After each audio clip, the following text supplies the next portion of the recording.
Captain Taman Park stood on the bridge of the human ship Resilience and watched the stars change color. 3 months ago, nobody on Earth knew that space could bend like this. 3 months ago, nobody knew about the Galactic Coalition either. "Sir, we're coming out of hyperspace now," said Lieutenant Jinwoo Choi from his station. The young man's voice carried excitement he couldn't hide. This was his first trip beyond the solar system. Just like everyone else on the ship, the stars stopped moving, and suddenly they were there. Viridian Prime hung in space like a blue-green jewel, surrounded by metal rings that sparkled with city lights.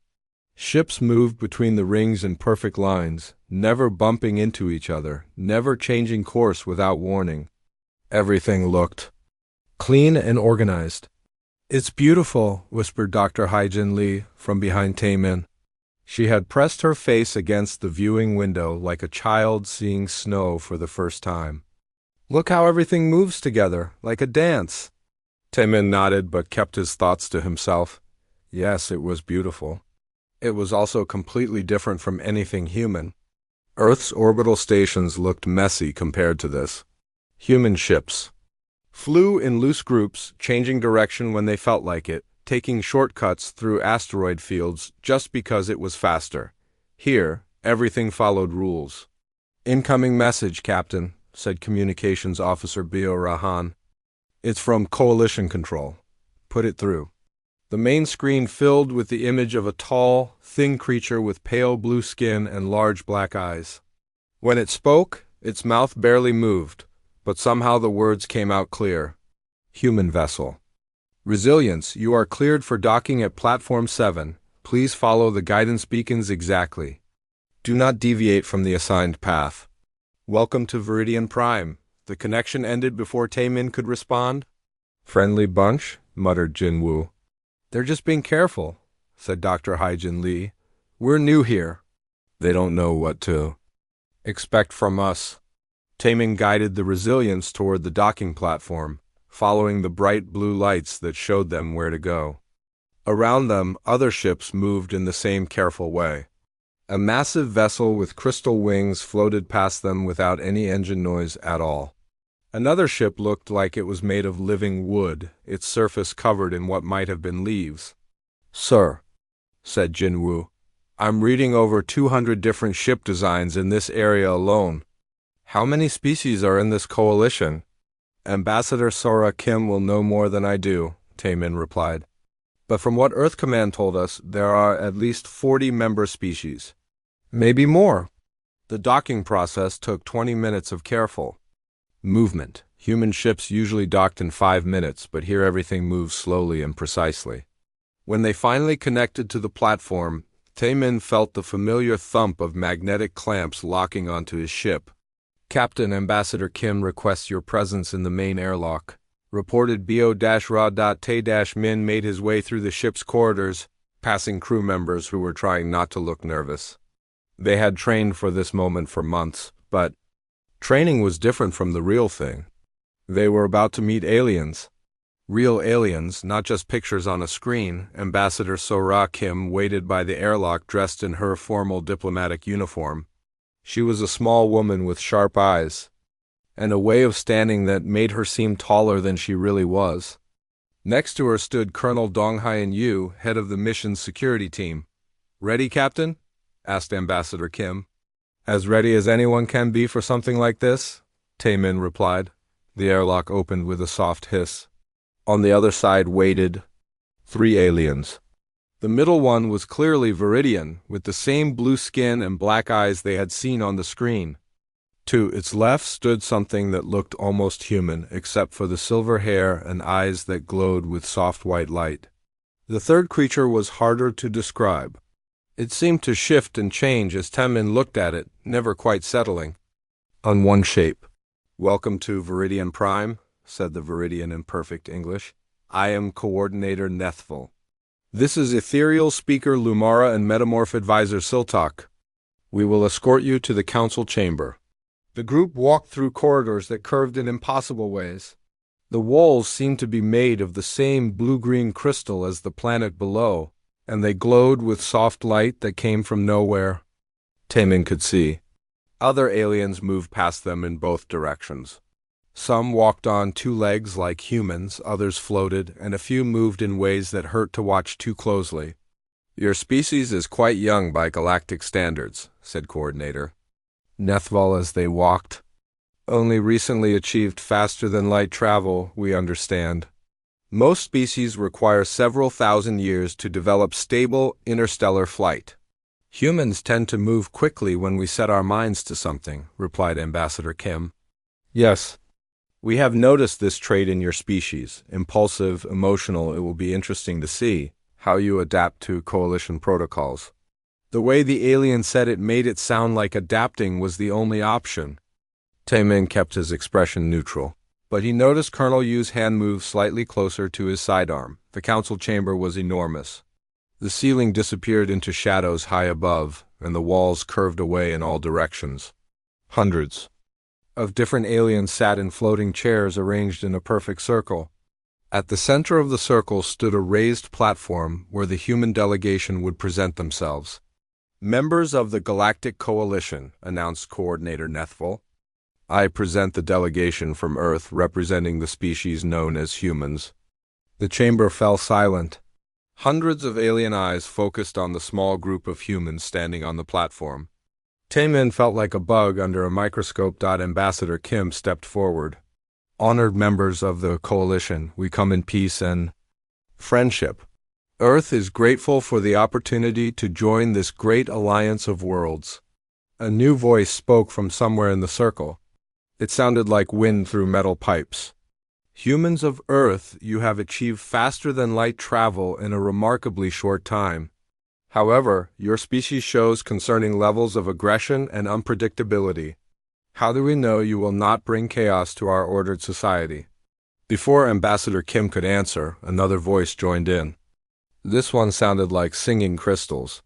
"Their military technology is primitive by our standards. Kinetic weapons and chemical explosives. No energy shields, no quantum displacement fields. They would be helpless against even minor threats. Their ships lack proper navigation systems," added a third voice. "We observed them taking unnecessary risks during their approach to this system. Inefficient flight paths, dangerous proximity to stellar bodies, complete disregard for standard safety protocols." Taemin felt his jaw tighten. They were talking about humans like they were children who couldn't be trusted with sharp objects. Ambassador Kim raised her hand for silence. "Respected council members, it's true that human technology differs from yours. We have developed our own solutions to the challenges of space travel and defense. Perhaps what you see as primitive, we see as reliable. What you call inefficient, we call adaptable." The chamber filled with what might have been alien laughter, though it sounded more like musical instruments being tuned. "Adaptable," repeated the windpipe voice. "A diplomatic word for chaotic. Very well. We will give humanity a chance to prove itself worthy of coalition membership. You will be assigned to Mining Colony Designation 7 Alpha. It is a safe location, where you can learn proper procedures without endangering established operations." Colonel Yu leaned close to Taemin's ear. "Mining colony? They're putting us in the middle of nowhere." Taemin nodded slightly. It was clear that the coalition saw humans as the junior members of the group, the new kids who needed to be kept out of the way until they learned how to behave properly. "We accept this assignment with honor," said Ambassador Kim. Though Taemin could hear the controlled anger in her voice after the ceremony ended, the human delegation was escorted to guest quarters on the station. The rooms were comfortable but clearly designed for different body types. The beds were too narrow, the chairs the wrong height, and the lights never seemed quite bright enough. "Well, that went better than expected," said Dr. Haijin Lee as the group gathered in Ambassador Kim's suite. "Did it?" asked Colonel Yu. "Because it felt like we just got sent to our room without dinner." "They're being cautious," said Ambassador Kim. "We can't blame them for that. We're the unknown factor here. We need to prove ourselves." Taemin looked out the window at the organized perfection of Viridian Prime. Ships moved in neat lines, following rules that had probably existed for thousands of years. Everything was predictable, logical, safe. Maybe that's the problem, he said quietly. What do you mean? Asked Dr. Lee. Look at them. Everything follows a pattern. Everything has a proper procedure. They've made space travel as routine as taking a bus. He turned away from the window. But space isn't routine, it's dangerous and unpredictable. Maybe our primitive ways aren't so primitive after all. Ambassador Kim smiled for the first time since they had arrived. Captain Park, I think you might be onto something. Let's go to this mining colony and show them what humans can do. Outside the window, the perfect city of Viridian Prime continued its ancient dance, unaware that change was coming. 6 months had passed since the humans arrived at mining colony 7 Alpha. The place looked nothing like the beautiful stations around Viridian Prime. It was just a collection of metal buildings stuck to the surface of a dark asteroid, surrounded by mining equipment and storage tanks. Dr. Hai-Jin Lee walked through the research lab, checking on her team's work. The other scientists were bent over their equipment, studying rock samples that came up from the deep mining tunnels. Most of the samples were ordinary minerals, but some were different. Very different. Dr. Lee, you need to see this, called out researcher Minesio Park. She was standing at the main analysis table. Looking worried, Hai-Jin walked over and looked at the crystal sitting on the table. It was about the size of her fist, black as space, but with veins of purple light running through it. The light pulsed slowly, like a heartbeat. Where did this come from? Asked Hai-Jin. Level 47. The miners found a whole chamber full of them, but here's the strange part. Minesio touched her tablet and showed Hai-Jin the energy readings. They're not just glowing, they're transmitting something. Hai-Jin stared at the numbers on the screen. The crystal was putting out organized signals, patterns that repeated every few minutes. It wasn't random energy. It was information. Get me Captain Park, she said, right now. While Minesio made the call, Hai-Jin picked up the crystal. It felt warm in her hands, and the purple veins pulsed faster when she touched it. For just a moment she thought she heard something. Not with her ears, but inside her head. A whisper that might have been words in a language she didn't know. Captain Taemin Park arrived 20 minutes later, still wearing his work clothes from the mining supervision. His uniform was covered in asteroid dust, and he looked tired. Running a mining operation with coalition equipment that barely worked with human hands was not easy. What have you found, Dr. Lee? He asked. Hai-Jin explained about the crystals and showed him the energy readings. Taemin listened carefully, asking questions about the signal patterns and where exactly they had been found. How many of these crystals are down there? He asked. The mining team says hundreds, maybe thousands. They're arranged in perfect geometric patterns around a central chamber. Taemin rubbed his chin. Geometric patterns don't happen naturally. Someone built this. That's what I was thinking. But Captain, look at these readings more carefully. Hai-Jin pulled up another screen on her tablet. The crystals aren't just transmitting, they're responding to each other. When one crystal changes its pattern, the others change too. It's like they're talking to each other. Before Taemin could respond, the communication system crackled to life. Captain Park to the control room immediately. We have a priority transmission from Coalition Command. Taemin and Hai-Jin hurried to the control room, where Communications Officer Bio Rahan was working at her station. She looked up when they entered, her face pale. Sir, it's Admiral Velther from the Coalition Defense Force. He says it's urgent. The main screen flickered and showed the familiar figure of the Viridian Admiral. His usually calm expression was replaced by something close to panic. Captain Park, you must evacuate Mining Colony 7 Alpha immediately. Our deep space sensors have detected massive energy disturbances in your sector. Something is coming. What kind of something? Asked Taemin. We don't know. The energy signatures are unlike anything in our databases. But Captain, the disturbances started exactly 6 hours ago. That's when your mining team broke into the crystal chamber. Hai-Jin felt her blood turn cold. She looked at the crystal in her hands, still pulsing with purple light. Admiral, I think we may have triggered some kind of warning system, she said. Before the Admiral could respond, the lights in the control room went out. Emergency power kicked in a second later, bathing everything in red light. Through the room's windows, they could see the stars outside. They could also see something else. Space itself was tearing open like fabric. A black hole appeared between the asteroid and the nearest moon, but it wasn't like any black hole they had ever seen. This one had edges that sparked with the same purple light as the crystals. And something was coming through. "Dear gods," whispered Admiral Velther from the screen. "The Devourers have returned?" The thing that came through the tear in space was impossible to describe properly. It was bigger than the mining colony, bigger than the asteroid they were standing on. It seemed to be made of darkness that moved and twisted, but the darkness had purpose. It had intelligence. "All ships in the sector, retreat immediately," ordered Admiral Velther. "Do not attempt to engage. Repeat, do not engage." On the long-range sensors, they could see coalition ships appearing from hyperspace. Beautiful vessels with elegant designs and advanced technology. They formed perfect battle lines and activated their energy shields. The dark thing noticed them. What happened next would give Captain Taman Park nightmares for years. The coalition ships didn't explode. They didn't break apart or burn. They simply stopped existing.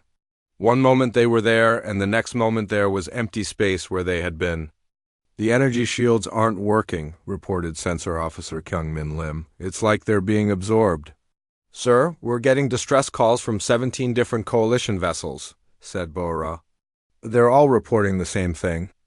Their weapons have no effect. Their shields are failing. And their crews are—" She stopped talking and touched her earpiece, listening to something only she could hear. When she looked up, her face was white with fear. "The crews are disappearing, sir.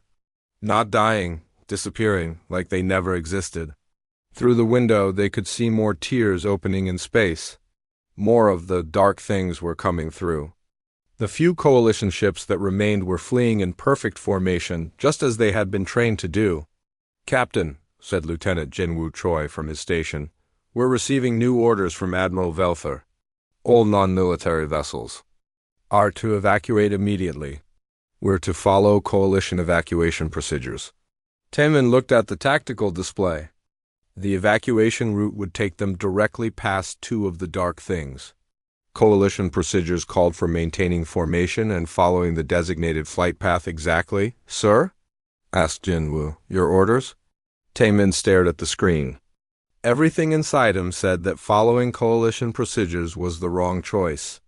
These things had destroyed ships that were far more advanced than the Resilience. They had weapons and defenses that humans couldn't even dream of, and it hadn't mattered. But the humans had something the coalition ships didn't have. They had unpredictability. "Get me Lieutenant Commander Soo-Jin Kim on the Defiance," he ordered. "Sir, the Defiance is a cargo ship," protested Jinwoo. "It's not equipped for combat." "Neither are we, but we're going to fight anyway." Dr. Hyjin Lee was still holding the crystal. As the dark things moved closer to the mining colony, the crystal's pulsing became faster and brighter. "Captain, I think these crystals are some kind of warning system," she said. "Maybe left by whoever encountered these things before. Can you decode the message?" "I'm trying, but it's complex. The patterns keep changing." She paused and looked at the crystal more carefully. "Wait, it's not just one message. It's many messages all layered together, like different voices trying to speak at the same time." On the screen, Admiral Velther was coordinating the retreat of the remaining coalition forces. His calm military bearing was cracking under the stress. "All ships maintain formation. Follow evacuation protocol 77 Alpha. Do not deviate from assigned flight paths." Taman watched as 3 more coalition vessels vanished into nothingness. The dark things moved through space without any visible form of propulsion, but they were fast. Faster than anything the coalition had. "Captain Park," came the voice of Lieutenant Commander Soo-Jin Kim from the Defiance. "We see what's happening out there. What are your orders?" Taman made a decision that would change everything. "Soo-Jin, forget coalition protocols. We're going to try something different, something stupid. How stupid are we talking about, sir? Remember the Kepler station incident? When we had to navigate through that meteor storm? You mean when we ignored all the safety guidelines and flew by instinct? That kind of stupid? Exactly that kind of stupid. On the tactical display, the nearest dark thing was moving toward a coalition cruiser that was trying to escape. The cruiser was following proper evacuation procedures, flying in a straight line. At maximum safe speed, T-min could predict exactly where it would be in 30 seconds. So could the dark thing. All human vessels, listen carefully, he said into the communication system. We're going to do what we do best. We're going to be completely unpredictable. The Resilience broke from the evacuation formation and accelerated toward the dark thing. Behind them, the Defiance and 2 other human ships followed, not in formation but in a loose group that changed direction every few seconds. Sir, this is insane, said Jinwoo, but his voice carried excitement instead of fear. Yes, it is, agreed. Taemin, fire everything we have. The human ships opened fire with their primitive kinetic weapons. Bullets and missiles streaked toward the dark thing, which seemed to notice them for the first time. It began to turn toward the human ships. Moving away from the coalition cruiser, the bullets passed right through the dark thing without any visible effect. But something else happened. The thing paused as if confused. It doesn't know what to make of us, said Dr. Haijin Lee. Captain, I think I'm beginning to understand the crystal message. It's not a warning, it's instructions. Instructions on how to confuse these things. The dark thing reached out with tentacles of nothingness toward the Resilience. Taemin threw the ship into a spinning dive. That broke 3 different laws of physics and probably voided their insurance policy. The tentacles missed. For the first time since the dark things had appeared, something had avoided their attack. The Coalition Emergency Command Center on Viridian Prime had never been so busy. Hundreds of the galaxy's greatest minds worked at glowing consoles, their faces lit by screens showing star maps covered in red warning symbols. Each red symbol marked a place where the Devourers had appeared. High Counselor Zephyra stood in the center of it all, her tall frame casting shadows across the tactical displays. She was one of the ethereals, a species that could think with pure energy instead of just using their brains. Right now she was thinking very hard. Report, she commanded, her voice echoing through the chamber without her mouth moving. Admiral Velther stepped forward, his blue skin looking pale under the emergency lighting. 17 star systems have gone silent in the past 8 hours. The Devourers are spreading faster than our models predicted. What do the quantum computers tell us? All simulations show the same result, High Counselor? Total annihilation of Coalition space within 47.3 days. The probability calculations are exact to 6 decimal places. Zephyra nodded slowly. The Coalition had always trusted their computers and mathematical models. For thousands of years, logical thinking had solved every problem they faced. Science, reason, and careful planning had built their great civilization. But the Devourers were different. They seemed to eat logic itself. What news from the human mining colony? Asked Zephyra. Something unprecedented, High Counselor. The human ships engaged a Devourer scout vessel and damaged it. The command center fell silent. Every alien in the room turned to look at Admiral Velther. Damaged it? How is that possible? Our most advanced weapons have no effect whatsoever. We don't understand it either. The humans use primitive kinetic weapons, bullets and explosive missiles. The projectiles passed through the Devourer without causing physical harm, but something else happened. The creature became confused, disoriented. It stopped attacking for several minutes. Zephyra's glowing eyes narrowed. Where are the humans? Now, they evacuated Mining Colony 7 Alpha and are currently en route to Coalition space. Ambassador Kim has requested an emergency meeting with the High Council. Absolutely not. We cannot waste time on junior species when civilization itself is at stake. But even as she said it, Zephyra felt doubt creeping into her perfectly logical mind. The humans had accomplished something that the Coalition's best technology could not. How was that possible? 3 hours later, the human ships arrived at Viridian Prime. Captain Taemin Park stood on the bridge of the Resilience, watching the organized chaos of the evacuation efforts. Refugee ships from a dozen species filled the space around the planet, all following careful traffic control patterns. "Captain," said Communications Officer Bia Rahan, "we're being directed to dock at Refugee Platform 12. Admiral Velther wants to debrief us immediately." "What about Ambassador Kim's request to address the High Council?" "Denied, sir. They say there's no time for political meetings." Taemin felt anger rise in his chest, but he kept his voice calm. "Tell the Admiral we'll dock as ordered. But also tell him that Dr. Lee has made a breakthrough with the crystal message. They might want to hear what she's learned." In the ship's research lab, Dr. Haijin Lee was still working with the pulsing black crystal. She had connected it to the ship's computer systems, trying to decode the complex patterns of light and energy. What she found made her hands shake with excitement and fear. "Min Seo, look at this," she called to her assistant. "I've isolated 17 different signal patterns from the crystal, but they're not random. They're languages." "Languages? You mean the crystals contain messages from different species?" "Not just messages, last words. These are the final transmissions from 17 different civilizations, all of them destroyed by the Devourers." Haijin pulled up the translation she had been working on. The words appeared on her screen in basic English, but she could feel the desperation behind them. "Logic dies first, chaos lives longest.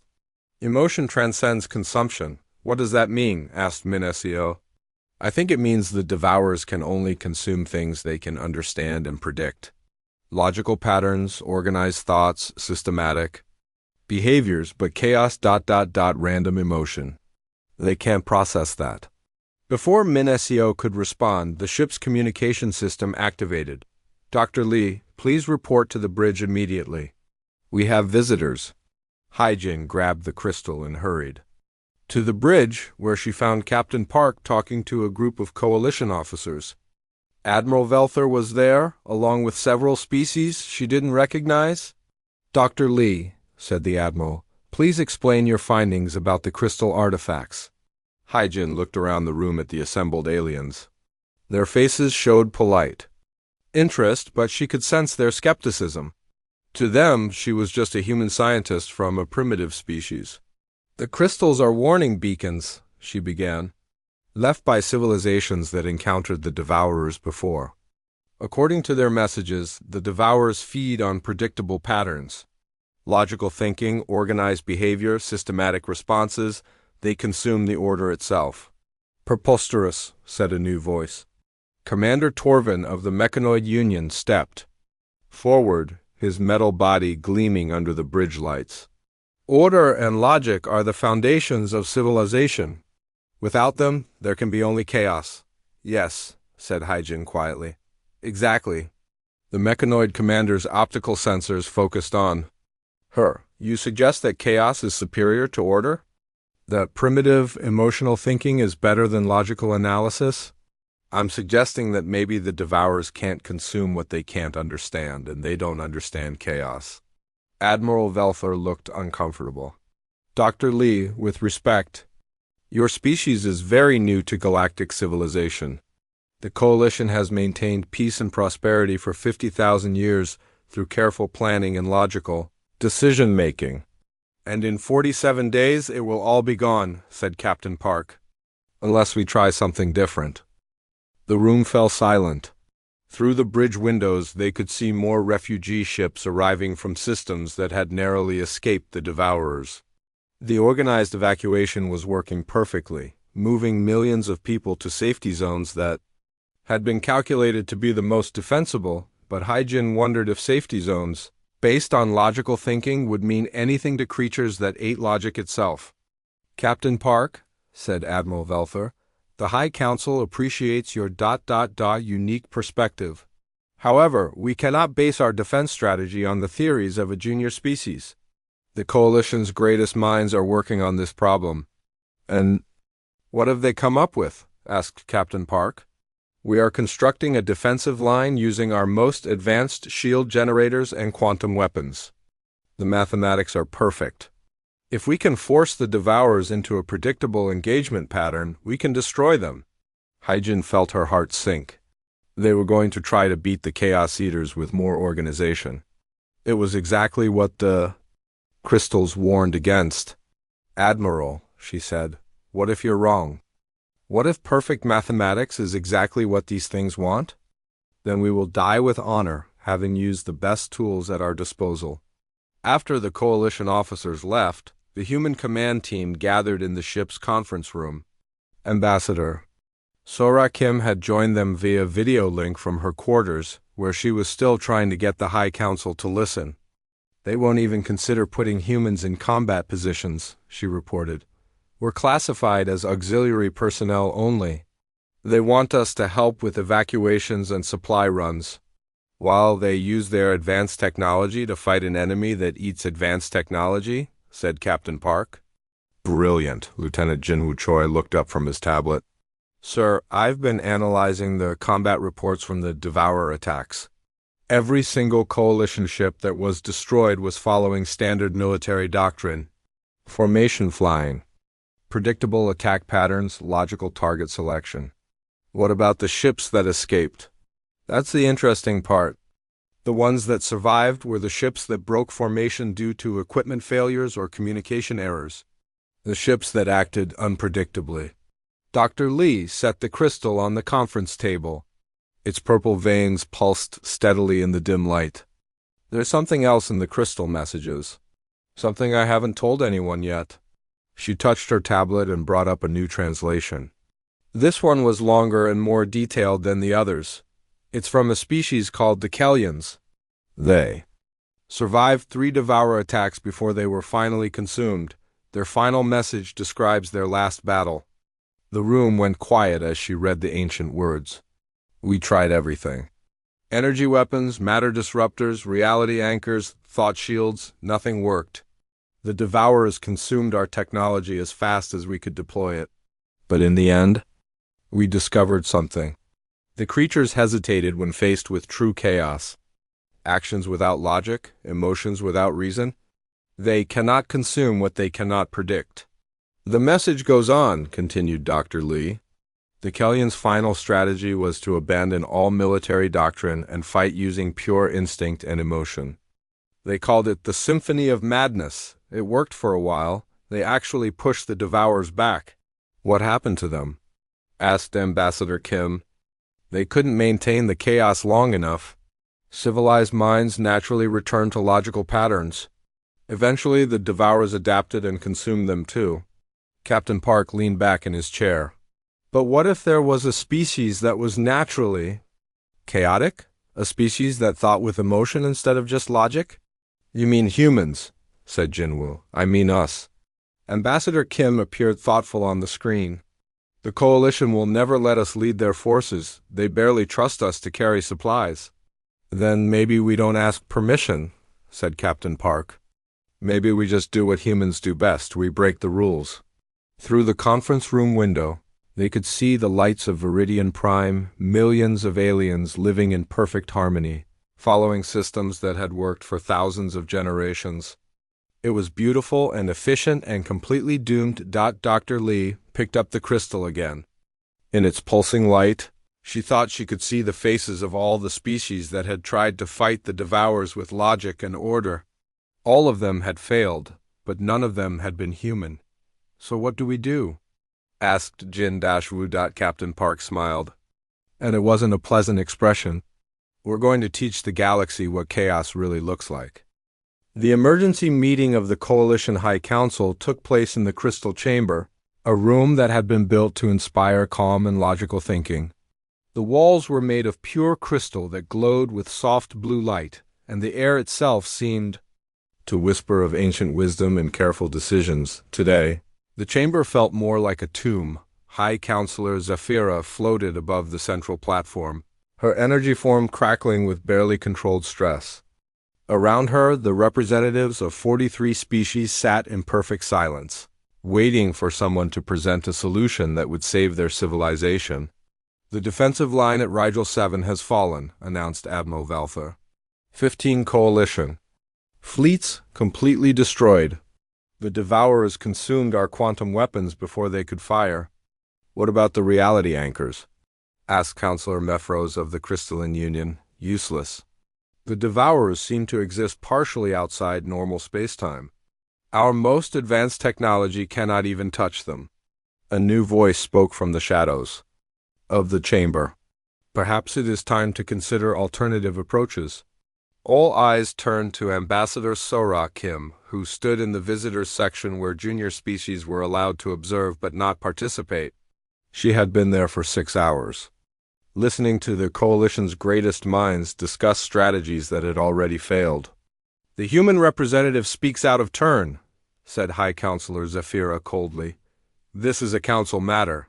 With respect, High Counselor, this is a survival matter. And my species has something to offer.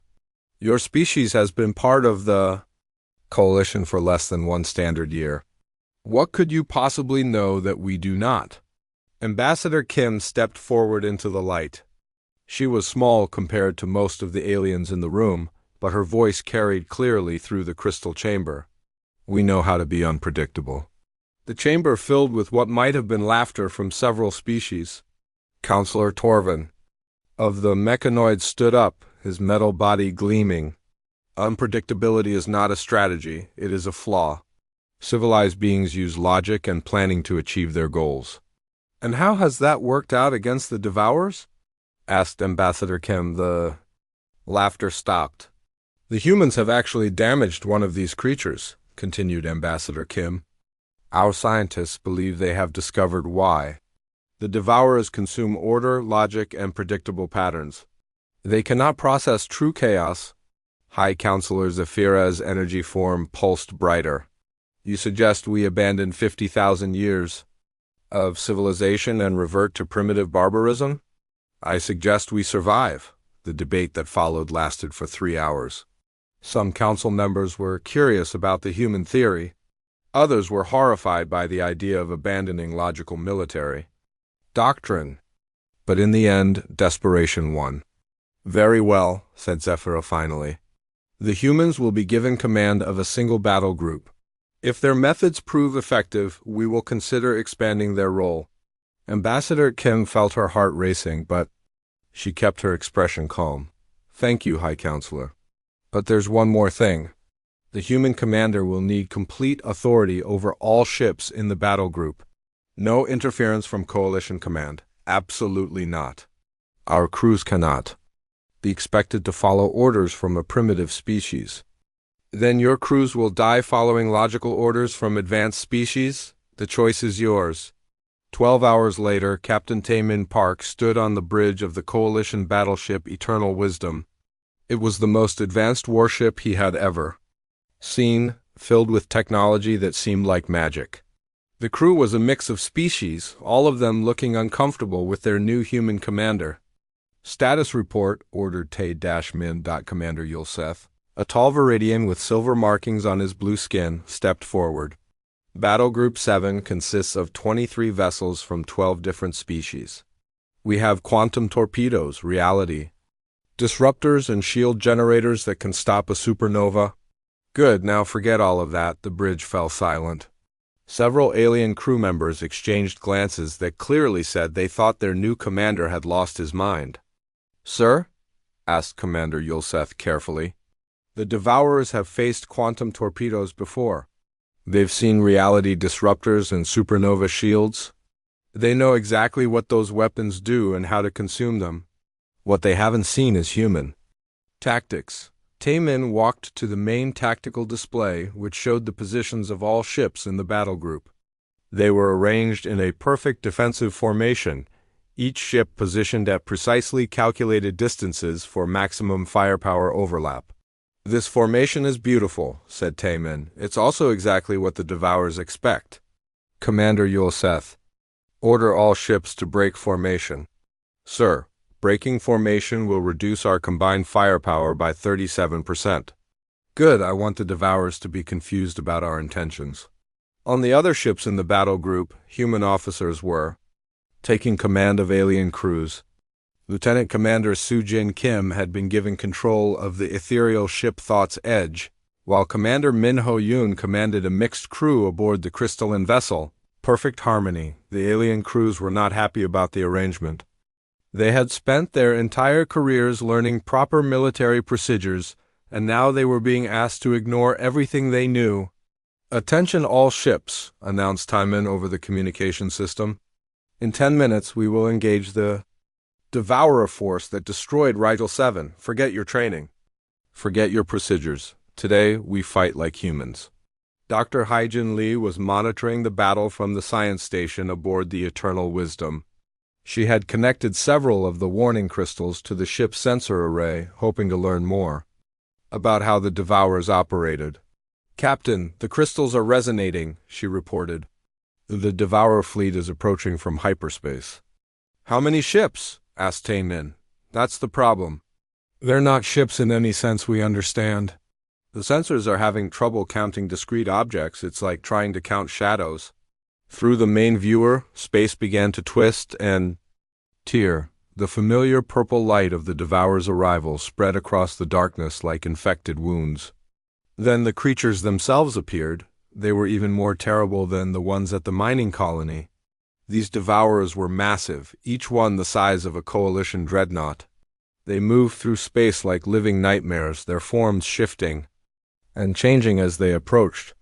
"All ships, this is Coalition Command," came a transmission from Viridian Prime. "You are authorized to engage the enemy. Good luck." "Thank you, Command. We'll take it from here."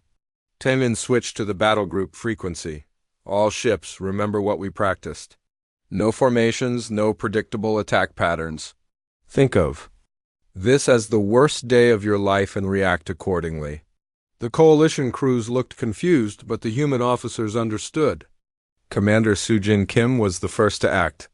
Instead of approaching the Devourers in a logical attack pattern, she ordered her ship to dive toward the largest enemy at maximum speed, then suddenly change course and attack a completely different target. The Devourers, which had been moving to intercept her original target, paused in confusion. "It's working," reported Dr. Lee excitedly. "The creatures are hesitating. They can't predict what we're going to do next." Commander Min Ho-yoon took a different approach. He ordered his ship to fire all weapons at empty space, then suddenly turn around and ram the smallest Devourer at full speed. His ship's shields collapsed on impact, but the Devourer reeled backward, clearly damaged. "How is that possible?" asked Commander Yulseth. "Our most powerful weapons have no effect on these creatures. They can consume energy and matter," explained Dr. Lee, "but they can't consume the intention behind an action. When we attack them with logical tactics, they understand our purpose and neutralize it, but when we act on pure emotion or instinct, they don't know how to respond," finished Taemin. The battle became unlike anything the galaxy had ever seen. Coalition ships flew in random patterns, firing at targets that made no strategic sense, using weapons in ways they were never designed for. The crystalline ship Perfect Harmony began spinning like a top while firing in all directions. The mechanoid vessel Logic Prime started flying backward and shooting over its shoulder. The Devourers, faced with true chaos for the first time in millions of years, began to retreat. "Impossible," whispered Commander Yulseth. "They're actually falling back." But Taemin wasn't celebrating yet. Through his command experience, he could sense that the Devourers were not defeated. They were learning. "Dr. Lee, are the crystals giving us any more information?" "Yes, Captain." The final message from the Kellians. "They're warning us about something called adaptive consumption. The Devourers can learn to process chaos if they're exposed to it long enough." As if responding to her words, the largest Devourer suddenly changed tactics. Instead of trying to predict the human ship's movements, it began attacking randomly, chaotically. It was learning to fight fire with fire. "All ships, fall back to secondary positions," ordered Taemin. "We've proved the theory works, but we need to develop new methods before they adapt completely." As Battle Group 7 withdrew to a safe distance, Taemin looked at the tactical display. They had achieved the impossible. They had forced the Devourers to retreat. But the creatures were already adapting to human chaos. The real battle was just beginning. "Commander Yulseth," said Taemin, Send a message to Coalition Command. Tell them we need every human ship and crew they can find. We're going to teach the galaxy what controlled chaos really looks like. Through the bridge windows, the stars look different now. They no longer seem like distant points of light, marking safe harbors of civilization. They looked like beacons in the darkness, calling for defenders who were willing to embrace the beautiful madness of being human. The war for the galaxy's survival had begun, and for the first time since the Devourers returned, the outcome was no longer certain. The Coalition Command Center had been transformed into something that looked more like chaos than military organization. Star charts covered every wall, marked with colored pins that showed ship positions across 36 star systems. Human officers worked alongside alien commanders, their voices mixing together in a symphony of languages and battle plans. Captain Tae-min Park stood at the center of it all, studying a holographic display that showed the Devourer advance. Red markers indicated enemy positions, while blue markers showed coalition forces. The red was spreading faster than the blue could move. "Captain, we have a problem," announced Lieutenant Colonel Dong Hyun-yu as he approached with a data tablet. "The Devourers are adapting faster than we expected. They're starting to counter our chaos tactics." Tae-min nodded grimly. He had seen the reports from the outer systems. Human-led battle groups were still winning individual fights, but the victories were getting harder. The Devourers were learning to be unpredictable themselves. "What does Dr. Lee think?" asked Tae-min. "She wants to speak with you immediately." Something about the crystal messages. Tae-min found Dr. Hai-Jin Lee in the research section, surrounded by dozens of the warning crystals. Each one pulsed with different colors and patterns, creating a light show that hurt to look at directly. She was connected to all of them through the Coalition's most advanced computers, trying to decode messages that were millions of years old. "Captain, I think I understand what the final battle will look like," she said, without looking up from her work. "The crystals aren't just warning messages, they're tactical instructions." "Instructions for what?"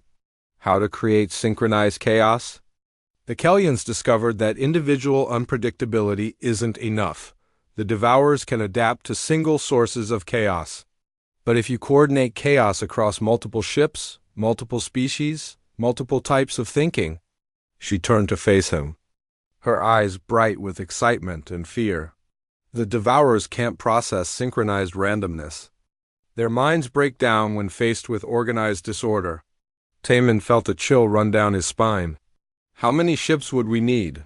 "All of them. Every vessel in Coalition space. Fighting not as separate battle groups, but as one massive, chaotic orchestra. That's impossible. We can't coordinate that many different species and fighting styles." "Actually," said a new voice from the doorway, "we can." Ambassador Sora Kim entered the research section, followed by High Counselor Zephyra herself. The ethereal's energy form was dimmer than usual, showing the strain of the past weeks. "The High Council has reached a decision," announced Zephyra. "Captain Park, you are hereby promoted to Supreme Coalition Commander. All military forces will report to you." Tae-min stared at her in shock. "High Counselor, I'm honored, but I'm not qualified to command the entire Coalition fleet." "None of U.S. are qualified to fight the Devourers.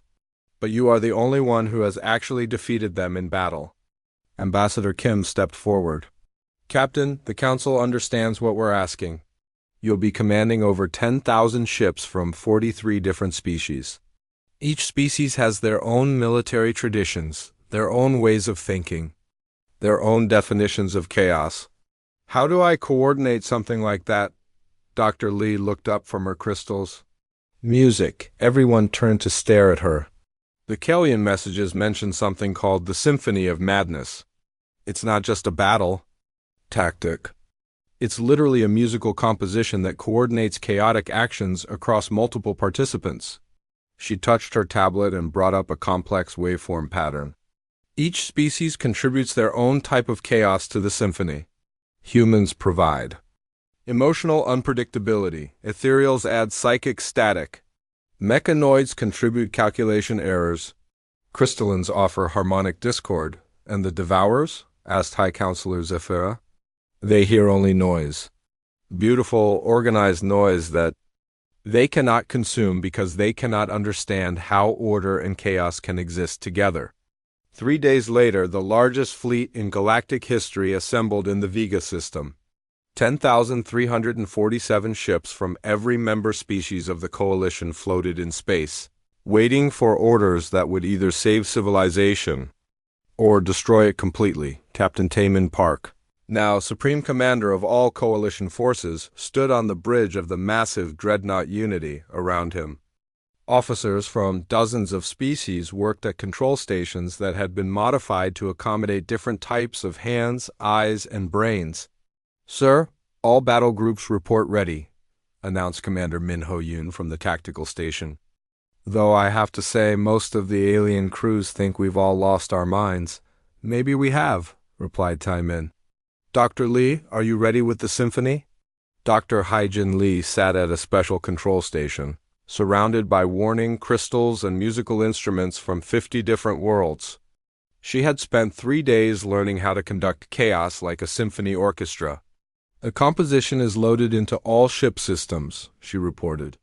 "Each vessel will receive different musical cues that will trigger their species-specific chaos." Responses: "And if this doesn't work? Then we'll die in the most beautiful way possible." Through the main viewer, they could see space beginning to tear apart. The Devourers were coming in force. Not just a few creatures this time, but hundreds of them. Maybe thousands. They emerged from hyperspace like a dark tide, covering the stars with their terrible presence. "All ships," announced Taemin over the fleet communication system. "This is Supreme Commander Park. Today we fight not as separate species, but as one chaotic whole. Remember, there are no rules in this battle except one: be unpredictable together." The Devourers approached in their usual manner, trying to consume the coalition ships with tendrils of pure nothingness. But instead of facing organized military formations, they encountered something completely new. Dr. Lee began the symphony. The first movement was chaos. Human ships flew in patterns based on childhood games, spinning and diving like children playing tag. Ethereal vessels moved according to dream logic, appearing and disappearing without following the laws of physics. Mechanoid ships calculated impossible mathematical equations and flew the results. The Devourers paused, confused by the lack of military order. The second movement was discord. Crystalline ships began producing harmonic frequencies that shouldn't exist, creating music that was both beautiful and wrong. The insect-like hive species flew in swarm patterns that followed no queen's orders. Plant-based species grew temporary weapon pods that fired in random directions. The Devourers tried to adapt, but there were too many different types of chaos happening at once. The third movement was emotion. This was the human specialty. Captain Park ordered his ships to fight, based on feelings rather than tactics. Lieutenant Commander Soo-Jin Kim attacked the largest Devourer because it reminded her of a bully from her childhood. Commander Yoon Ru-song retreated from a small enemy because she suddenly felt homesick for Earth. Other species began to understand. A Viridian captain fired his weapons because the Devourer's movement pattern annoyed him. An ethereal commander used her psychic powers to project the memory of her first kiss at an enemy formation. The Devourers were no longer just confused. They were breaking down. "It's working," reported Dr. Lee excitedly. "The symphony is creating organized chaos on a scale they've never encountered. They can't process it." But Taemin could see something else happening. The largest Devourer, the one that seemed to be commanding the others, was beginning to change. Instead of the usual shifting darkness, it was taking on a more solid form. "Dr. Lee, what's happening to that one?" She looked at her instruments, and her face went pale. "Captain, I think it's learning to appreciate the music." The massive Devourer had stopped attacking. Instead, it was floating in space, apparently listening to the symphony of madness. Its dark form was developing patterns of light that pulsed in rhythm with the chaotic music. "Is that good or bad?" asked Commander Yoon, before anyone could. "Answer," the Devourer began to communicate. Not with words, but with music of its own. a deep, resonant harmony that somehow complemented the Coalition's chaotic symphony. "It's singing," whispered Dr. Lee. "The Devourer is singing with us." Other Devourers began to join in. Their terrible forms shifted and changed, developing instruments made of living darkness. The sound they produced was unlike anything anyone had ever heard. It was the music of beings who had forgotten how to be individuals, slowly remembering what it meant to think and feel. The battle stopped. 10,000 Coalition ships floated in space alongside hundreds of Devourers, all of them participating in a symphony that bridged the gap between order and chaos, between consumption and creation. "Captain," said Ambassador Kim over the communication system, "I think we've done something unprecedented.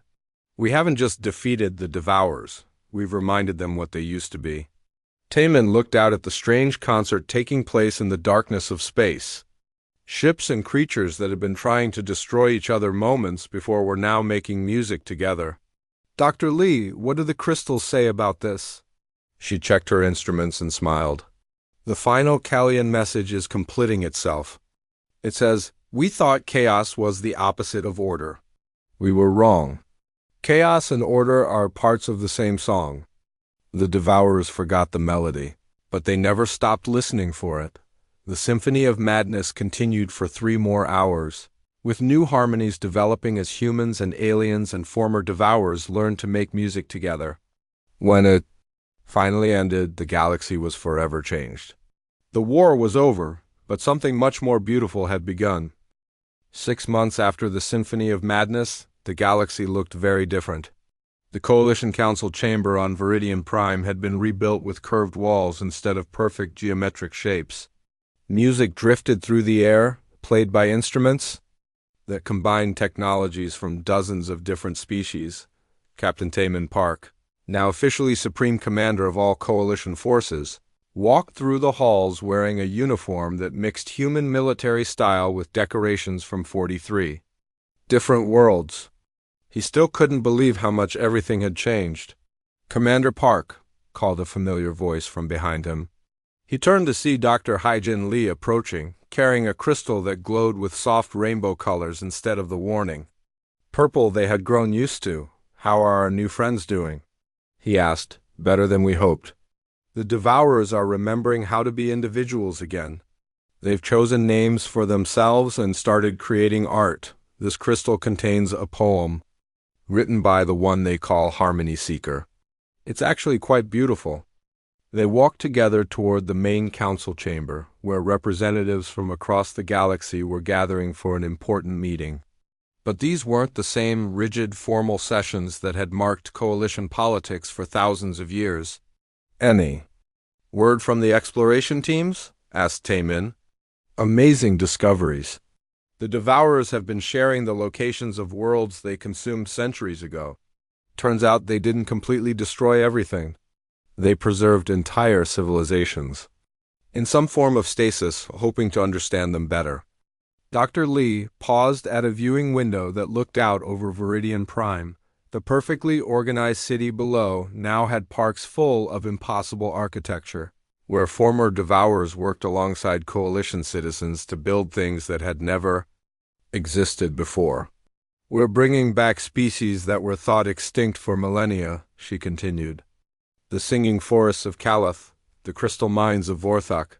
Even some of the Kellians survived, held in a kind of dream state inside Devourer memory. They entered the council chamber to find it filled with the strangest assembly in galactic history. Coalition representatives sat next to beings of living shadow who had once consumed entire star systems. Ethereal energy forms shared space with creatures that looked like walking music. High Counselor Zephyra floated at the center of the chamber, but she no longer presided alone. Next to her hovered a former Devourer who had taken the name Memory Keeper. Their combined presence created patterns of light that shifted between order and beautiful chaos.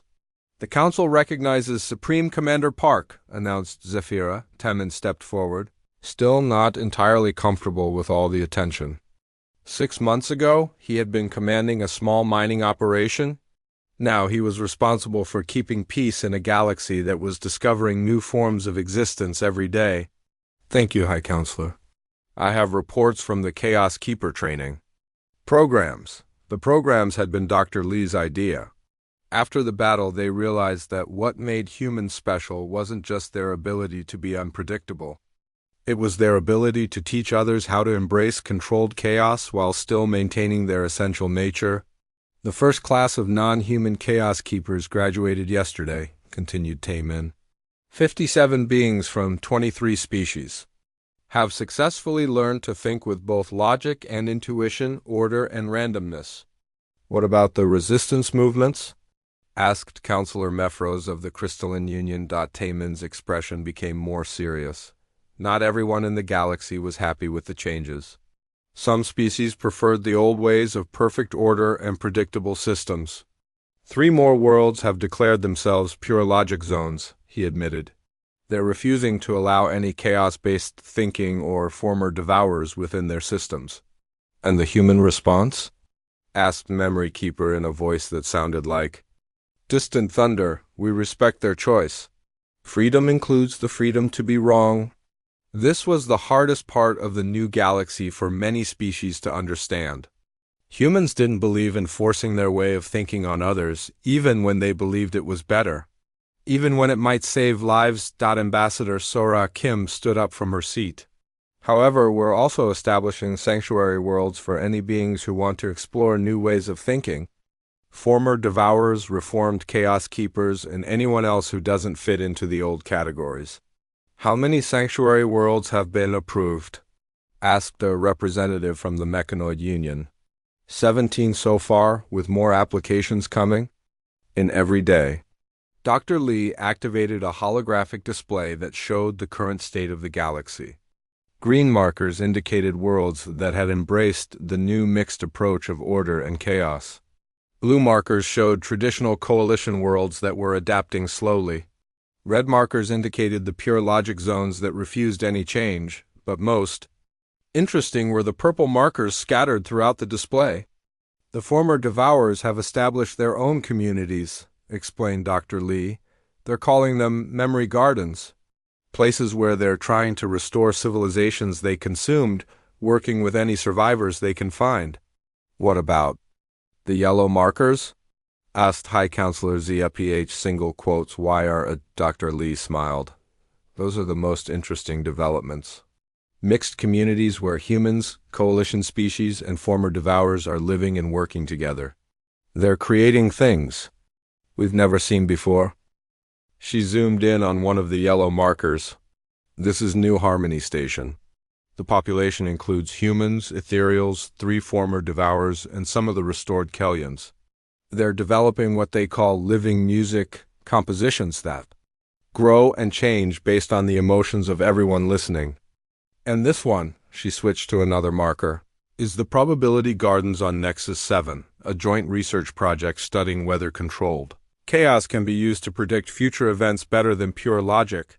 Lieutenant Commander Sujin Kim entered the chamber and approached Taemin with an urgent message tablet. She had been promoted to head the new Chaos Communication Network, a system that allowed rapid information sharing across the galaxy using controlled randomness. Sir, we're receiving reports from the Galactic Rim. The exploration teams have found something? What kind of something? Asked Taemin. Another message beacon, but this one isn't from a species the devourers consumed. It's older, much older. The chamber fell silent. Dr. Lee took the tablet and studied the preliminary analysis.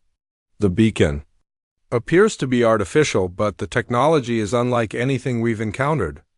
The message is being transmitted in mathematical harmonics that incorporate both pure logic and controlled chaos. Memory Keeper's form shifted with what might have been excitement. In our oldest memories, before we became devourers, there are stories. Legends of the first singers. The beings who taught the galaxy how to make music from the fundamental forces of reality. You think they're still out there? Asked Ambassador Kim. We think they've been waiting. Waiting for the galaxy to learn the lessons we learned the hard way, that order and chaos aren't opposites. They're harmony and melody in the same song. High Counselor Zephira's energy form pulsed with anticipation. Supreme Commander, what are your orders? Taemin looked around the chamber at the impossible assembly of beings who had once been enemies. Humans and aliens and former world eaters, all working together to build something new. We investigate. But we do it the right way. Mixed crews, multiple approaches, and most importantly, we don't assume we know what we're going to find. And if these first singers are hostile? Asked Colonel Dong Hyen-yu. Then we'll teach them the symphony of madness, said Taemin with a smile. But somehow, I don't think that will be necessary. As the meeting ended and the various representatives began to leave, Dr. Lee remained behind with Taemin. She was holding the rainbow crystal, watching its patterns of light shift and change. Do you ever wonder what would have happened if the coalition had refused to listen to us? She asked. Sometimes. But then I remember that everything that happened led us to this moment. Maybe chaos and logic aren't the only forces in the universe.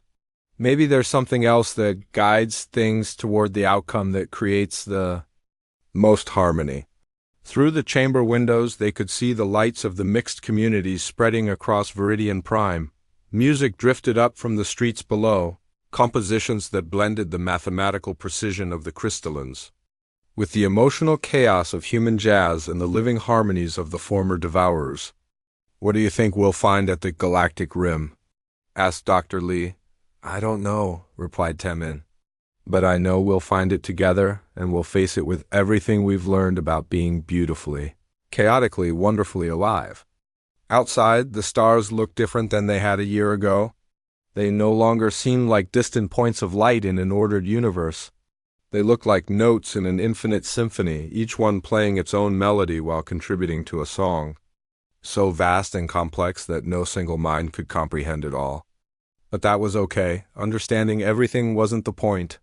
The point was to add your own voice to the music and trust that somehow, in ways both logical and chaotic, it would all come together into something beautiful. The galaxy had learned to sing, and the song was just beginning.